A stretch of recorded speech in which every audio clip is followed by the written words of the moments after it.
is The Extra Point, an Arizona's Family Originals podcast, sponsored by your Phoenix Suns. Welcome to the Extra Point Podcast. This is a WNBA Finals version of the Extra Point Podcast. Nick King joining me here, Elliott Polakoff in the Extra Point Podcast studios. And Nick, this is an exciting time for the Phoenix Mercury. They're making their 6th ever WNBA Finals trip, hoping to win that 4th WNBA title in franchise history. And this is a team that, I don't know about you, Nick, but I did not expect them to be playing basketball at this time of year. No, not over toward the second half of the season. Yeah. And early in the season, I just thought it was such a lock that it was going to be the Liberty and the Lynx. And then those are the two teams that the Mercury knock out, which is incredible. Also, as you were introing there, I'm flashing back to 2021 when the WNBA Finals was last here. And there's literally nobody who was involved in that from the Mercury side who is involved this time around. Literally the person who Kalia is Copper, involved is yeah, Kalia exactly. Copper from the other side, yeah. Who was the MVP of that series playing for the Sky. So it's interesting now they're going to be playing, obviously, the Las Vegas Aces to try to win this WNBA Finals. They've already knocked off, like you said, the Liberty, the Lynx. I mean, the Aces are kind of that last team in that group of teams that were probably some of the favorites heading into the year to win it because they've obviously won 2 out of the last 3 WNBA Finals.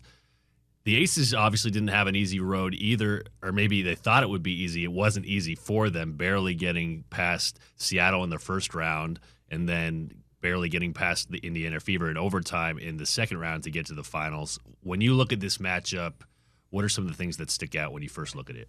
Yeah, that was so surprising given that the win streak that they were on heading into the playoffs, that those two teams, I mean, I still can't figure out how, like, all kinds of credit to the Fever because I cannot figure out without Caitlin Clark, they were without Sophie Cunningham, by the fourth quarter of Game 5 without Kelsey Mitchell, overtime without Aaliyah Boston, et cetera, et cetera. That was I don't know, that makes me view the Aces a little bit differently, quite honestly, that it took them 5 games and overtime and like all these things to get past the Fever. A'ja Wilson's so good. Yeah. Like most dominant player in the league, 4-time MVP now. You have Alyssa Thomas, who I think is the most physical player in the league. So that's you feel like you can put her against anyone, and that was the plan going into the Lynx series. What are you going to do about Nafisa Collier? We're going to put Alyssa Thomas on her. That's the plan. That's the game plan. But I don't know if that's worked that well in the regular season. I feel like in those matchups against the Aces, A'ja still got whatever she wanted, it. I think that AT's obviously one of the best defenders in the game, but the ones that really disrupt A'ja from what I've seen are some of those taller players, like a Dominique Malunga on Seattle or somebody who's just super, super long and can kind of disrupt some of those shots she gets in the paint. So you want to put Natasha Mack on her because that's the thing that the Mercury don't have really is length. Sure. And I think that maybe Mack is somebody who you maybe start on her and see how she does because the other last thing you don't want to happen is for AT to get in foul trouble right off the bat because as many people have probably noticed throughout this WNBA playoffs, the refereeing has been quite the topic of conversation. And I think especially for a lot of players like A'ja Wilson, watching that game yesterday, it seemed like as soon as she drove, a whistle was happening. It didn't even matter what ended up happening at the end, but she's deserves that in a lot of ways from what she's put out on the floor over her career in the W. But it does make it interesting to see how they're going to ref this matchup with A'ja obviously being a focal point. I hope the refs aren't a focal point. Sure, yeah, because it's frustrating when they are. We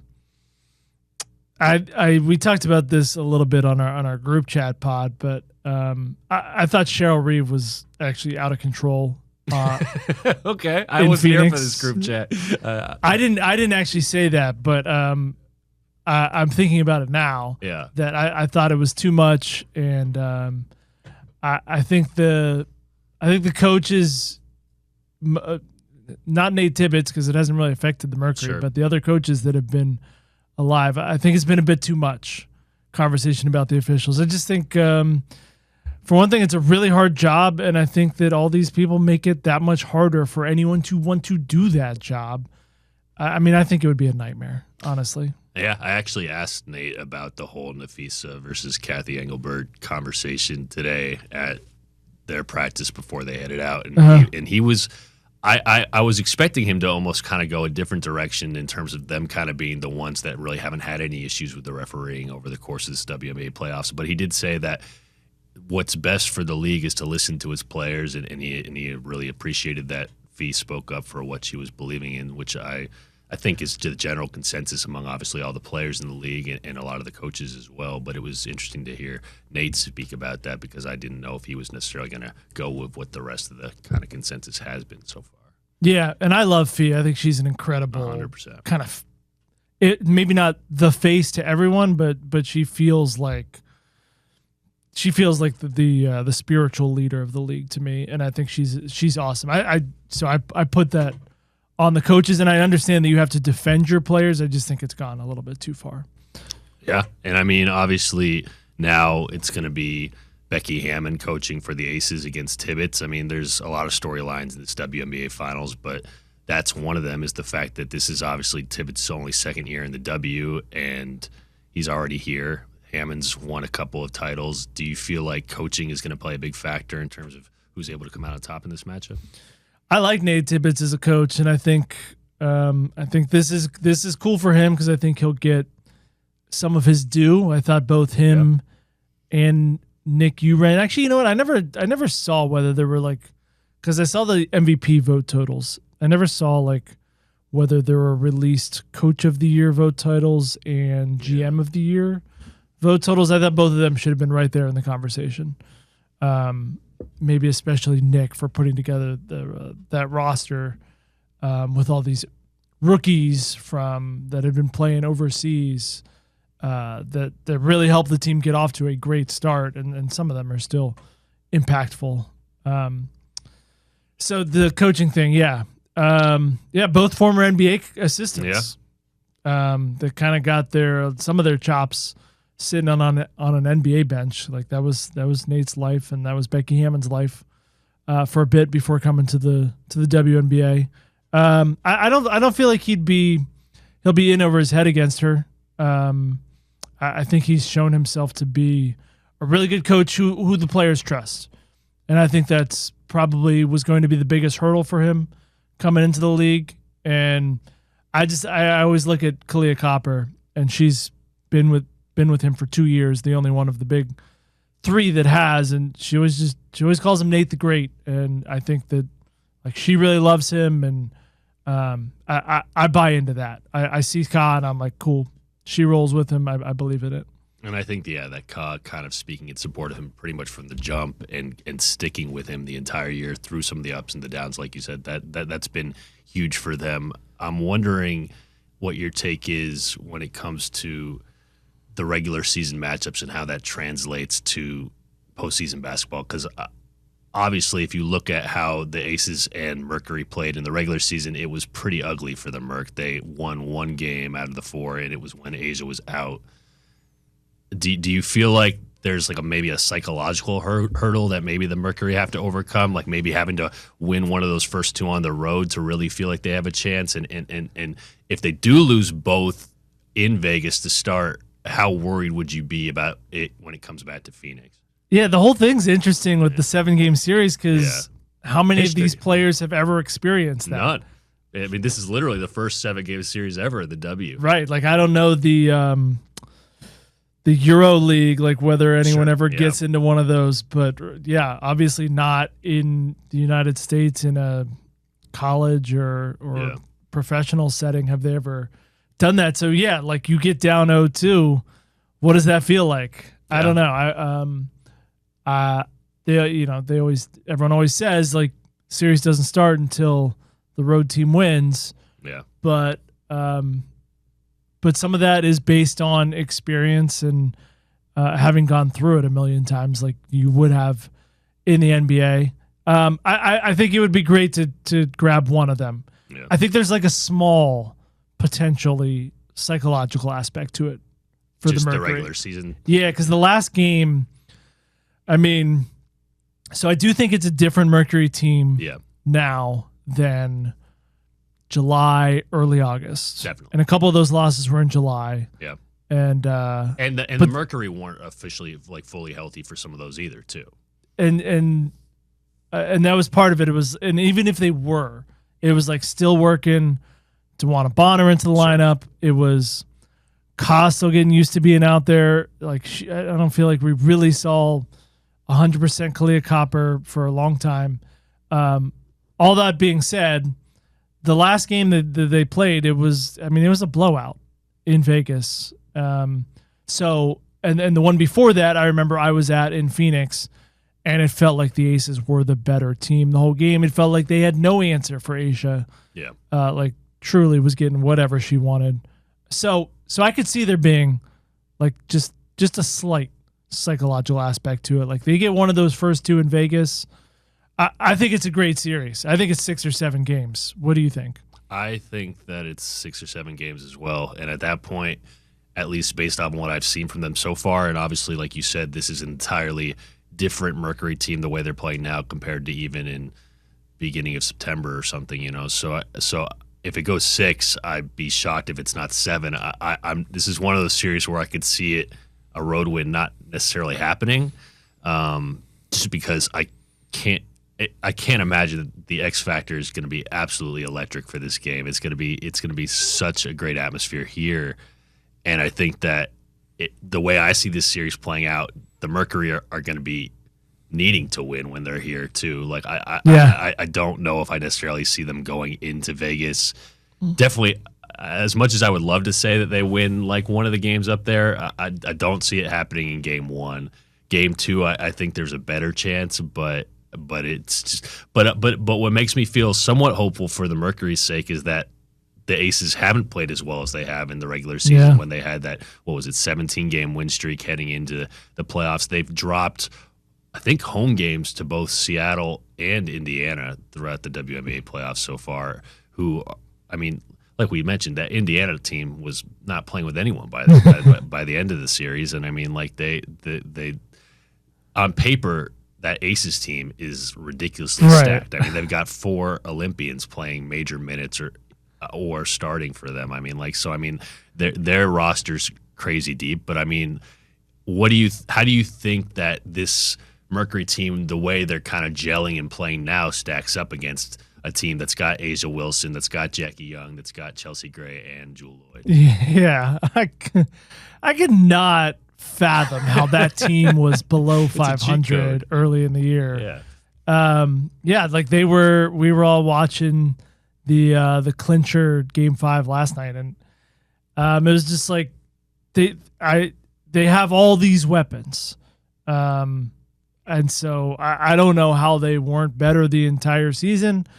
It makes sense that they won 17 in a row, but I think the Mercury are playing great right now. Yeah, and their stars do such different things. Alyssa Thomas is a little bit of everything, largely setting everyone up. Satu can give you some game in the post, and she gets someone small matched up under her, like throw it in, can get the layup, but is just as smooth of a shooter as anyone when it's going. And then Ka's kind of that player that can, as Nate has said, like can put pressure on the rim. Yeah. Like from the wing, can attack the basket in a way that the other two, in a different way than the other two can. And then it's been interesting to me watching the closing lineups now, because when it's close and it's the last 5, 6, 7 minutes, like Nate wants to go with those 3 and 2 of the 3 oldest players in the W. Like DeWanna Bonner and Sammy Wickham. Champions. They both won multiple titles. No, I think it's huge. And I mean, to have that, especially on a roster that is completely different, essentially, except for Natasha Mack and Kalia Copper. I mean, yeah, I feel like that offsets a lot of the maybe not familiar elements of this team to have those different players that have won titles. Obviously, not in Phoenix besides DeWanna, but have won titles. Yeah, and I do I like that. I love that closing lineup. Yeah. And I think that you get a close game. I have a feeling that obviously if we think it's going 6 or 7, we think it's going to be a close series. You get close games. I don't think there's the Aces are super talented. Those 4 are awesome, but when the Mercury close with that 5, there's nothing that they can't handle there, I don't think. And then they're just playing differently. Yeah. Toward the end of the regular season, even maybe 2 weeks before the regular season ended, being down watching them, I was like, man, they're just not. They haven't quite figured out how to play with each other. And you wondered if time was going to run out on that. Because, I mean, in the W, obviously, especially in those early playoff series, you have 2 bad games, your season's over, essentially, in those best of 3. So it's nice to see that they've kind of grown, and they've already overcome a lot of adversity. I mean, they dropped that first game against the Liberty at home, came back, won the next 2. I mean, lost the first one to Minnesota. We're about to lose the second one before that crazy come. I mean, there's nothing that they haven't really faced at this point. WNBA playoffs. Yeah, they seem very unfazed. I wonder whether anyone will travel to Vegas, from the X Factor. Ka was pushing them to come up, but she said, "You know what? If you can't find it in you to be able to make this trip up, don't worry. We're gonna come back and it's gonna be lit for games 3 to 4." But because it's a Friday, Sunday, especially weekend in Vegas. Yeah. I think you could convince some people to do that. Do you think that there's going to be a decent X Factor on the road element to this? I don't know. Like the Havocs traveling up there or something. They just need the private jet like the Havocs do. So, all right. So, Nick, I'm putting you on the spot then. How do you see this series? I mean, you said it's going 6 or 7, but who's winning this? How many games? Let's put some specifics on this. I think the Mercury win this. You do? I do. And what, 6 or 7? I'll say 6. Okay. So they win it at home. Yeah. And I might be just buying into the last couple games that we watched, and obviously winning the last 3 against the Lynx. Yeah. Which I don't. And obviously there's a qualifier with that game 4 with Fee not playing, but I don't think any one of us thought that they were going to beat the Lynx 3 straight games. So that was super impressive to me, and I'm drinking that Kool-Aid all of a sudden.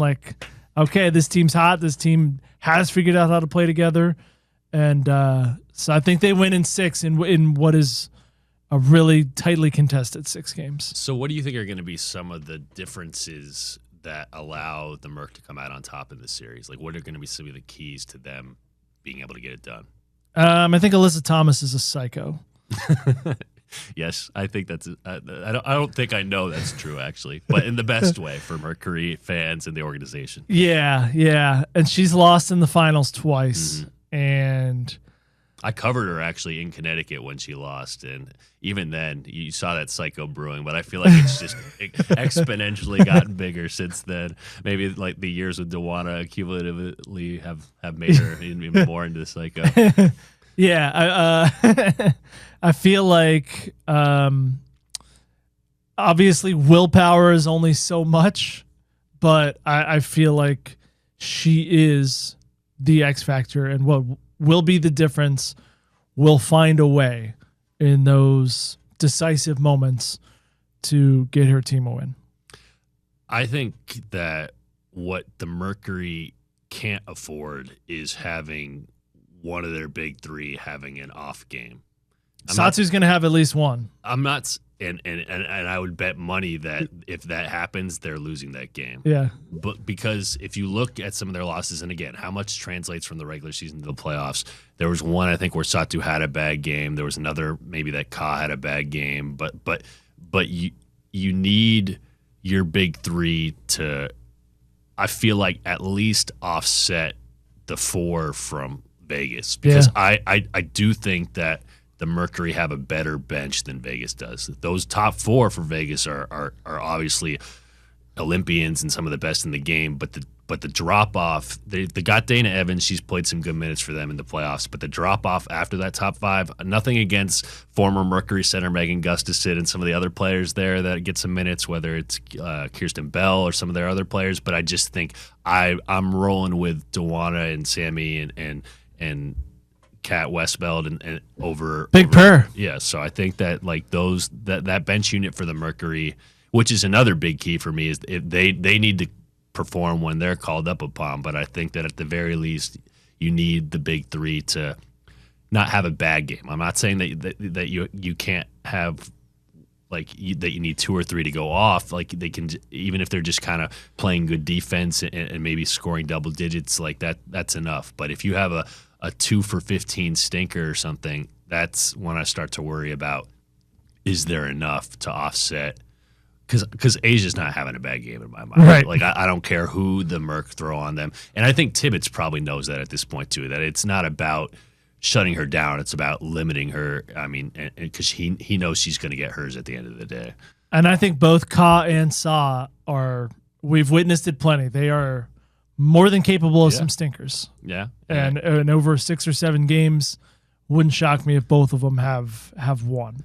But I think that like the thing, and even in that closeout game against the Lynx, like Ka was not shooting well in the first half. I don't even know if she had a point in the first half. Yeah. So I mean, but the thing is that she didn't let that translate to the whole game. Like that's the thing, is that when the Mercury go on these cold spells, they can't afford against a team like Minnesota, and they can't afford against a team like Vegas to have them be too extended in my mind. Like if everybody's going to go through stretches where you're not scoring many points, but one is your defense at least keeping the other team off the scoreboard for the most part, and 2, are you able to kind of limit that cold stretch to half a quarter instead of a full quarter type deal? Like those are going to be like you said, I think it's going to be an incredibly tight series. If I had to pick how it plays out, sorry, Mercury fans, I think it's probably aces in 7. I would have picked whoever the home team was, because I think that it's essentially even, but it's really hard for me to see Vegas losing 4 times with the home court advantage. So, I mean, I don't know. I mean, maybe if the Mercury are able to steal one early, that changes the entire complexion of the series in my mind. But it's tough to bet against a team that looks that stacked on paper. But I also agree that the Mercury, we haven't seen this version of the Mercury until recently, and this version can beat anybody when they're playing well. I've got one, I'm not going to call it a secret weapon or an X factor, but just a low key thing to circle. Talk about the role players, the bench players, because Tibbetts wants to play those 5 as much as possible. Sure. And I think Monique Akomakani's overall in the playoffs just been solid for me. I mean, all year. She should have at least been there should have been some recognition for her for a rookie performance. I don't know if she should have necessarily been on that first team, because you got people like Paige Beckers and Sonia Citron and Kiki Iriafen, but she's been a revelation for this team. She has been. And that's not actually where I was going with my super low key. Sorry. This is it's small. Okay. Catherine Westbeld's been awesome in the playoffs in spot minutes. Yeah. She's been super reliable, shooting oftentimes a corner 3, occasionally a wing 3. Yeah. And just does. She actually guarded Asia a decent amount in the regular season. I can remember it. I don't think you want that for extended minutes. I was gonna say, if that's not what I'm going. But if she plays the last 3 minutes of the first quarter, the first minute of the second quarter, for 3 minutes in the third, that's about it. 1 or 2 threes in there.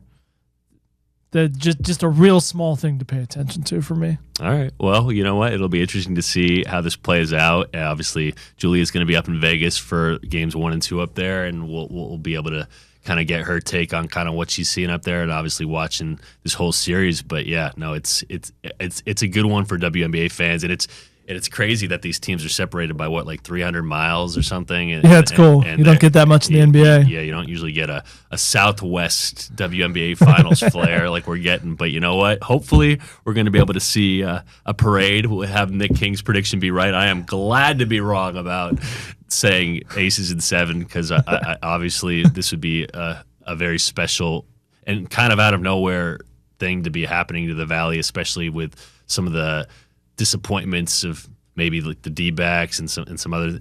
I mean, we'll see what plays out moving forward. But yeah, no, it's exciting times for the Merc, and who knows? I mean, this could be we don't know what the WNBA is going to look like next year with the whole collective if there is a WNBA. If there even is going to be a WNBA. So Last I feel hurrah. like, yeah, we might have to cherish this WNBA finals True. run. But yeah, thank you guys for listening to this podcast, and yeah, go Merc. This is The Extra Point, an Arizona's Family Originals podcast, sponsored by your Phoenix Suns.